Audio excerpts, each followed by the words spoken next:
இந்த வாரம் wild card வந்து என்ட்ரி ஆக போகிறாங்கன்னு நிறையா பேச்சுக்கள் வருது. ஸோ யார் யாரெல்லாம் வைல்ட் கார்டுக்கு வரப்போகிறாங்க அப்படிங்கிறத பார்த்துருவோம். எப்படியும் ஒரு 4-5 வைல்ட் கார்டு அனுப்புவாங்க. அதில் வந்து உறுதியாக சொல்லப்படுறது வந்து பிரக்யன் அண்டு சாண்ட்ரா. அவங்க வந்து கட்டாயம் நுழைய போகிறாங்க, சம்பவம் பண்ண போகிறாங்க அப்படிங்கிறாங்க. இன்ட்ரெஸ்டிங், பார்க்கலாம். அவங்க 2 பேரையும் நம்ம நிறைய சீரியல் எல்லாம் பார்த்துருக்கோம். இதில் எப்படி பண்ணுறாங்கன்னு பார்க்கலாம். அடுத்தது ஒரு இன்ட்ரெஸ்டிங் கேரக்டருங்க திவ்யா கணேஷ். இவங்க யாருன்னா கம்ருதீனோட எக்ஸ் லவர்னு சொல்லப்படுது. ஸோ இவங்க வந்தால் கம்ருதீனுக்கும் அண்டு ஆல்ரெடி ஆதிரையோட ஃப்ரெண்டு திவ்யா கணேஷ். ஸோ அது ஒரு மாதிரி ஒருவேளை இந்த வாரம் அதனால் ஆதிரையை எலிமினேட் பண்ண மாட்டாங்களோ, ஏன்னா அவங்க 3 பேருக்கும் உள்ள மனநிலைமை எப்படி இருக்குன்னு பார்க்குறதுக்கு அரோராவை எவிக் பண்ணிடுவாங்களோ அதுவும் தெரில. திவ்யா கணேஷ் வரப்போகிறதாக ஒரு கேள்வி இருக்குது. கமருதீனுக்கு ஆப்போசிட்டாக விட போகிறாங்க போல இருக்குது. அப்புறம் சிப்பு சூரியன் ஒருத்தவங்கள இறக்க போகிறதா சொல்கிறாங்க. அவங்க வந்து பாலாஜி முருகதாஸ் வந்து சீசன் 4 எப்படி இருந்தது அந்த மாதிரி ஒரு கேரக்டர் அப்படின்னு சொல்கிறாங்க. அவர் வந்தால் பார்வதிக்கு எகெயின்ஸ்டாக போகிறாரா எப்படிங்கிறத பார்க்கணும்.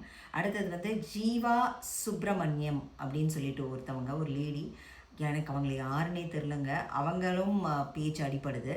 அடுத்தது வந்துட்டு விஜே சோபனா. இவங்க வந்து விஜே அர்ச்சனா மாதிரி ஒரு கம்பேக் கொடுக்க போகிறாங்க அப்படிங்கிறாங்க. இதில் யார் யாரெல்லாம் வரப்போகிறாங்கங்கிறதெல்லாம் தெரியல. இதெல்லாம் வந்து ட்விட்டரில் வர நியூஸ். இதெல்லாம் வந்துட்டு இவங்கெல்லாம் வரப்போகிறாங்க அப்படின்னு சொல்லிட்டு ஒரு 5 பேர்த்த சொல்லியிருக்காங்க.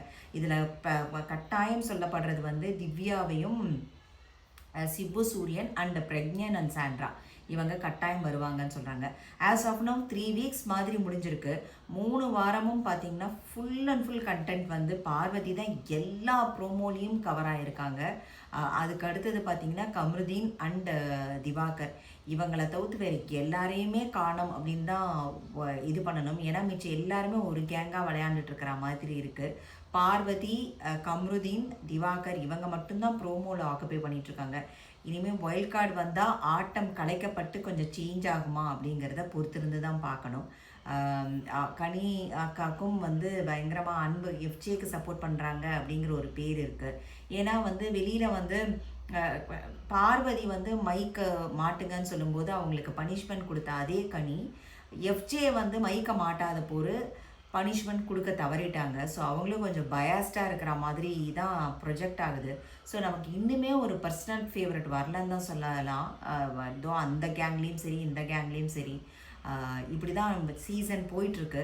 ஸோ மேபி இனிமேல் நமக்கு வந்து லாஸ்ட் டைம் எப்படி விஜே அர்ச்சனா வரும்போது நிறைய பேர்த்துக்கு அவங்கள பிடிச்சதோ அது மாதிரி ஒயில்ட் கார்டாக வந்து அவங்கள யாரையாவது நமக்கு பிடிக்குமோ என்னமோ தெரில. பொருந்திருந்து பார்க்கலாம். பாய்.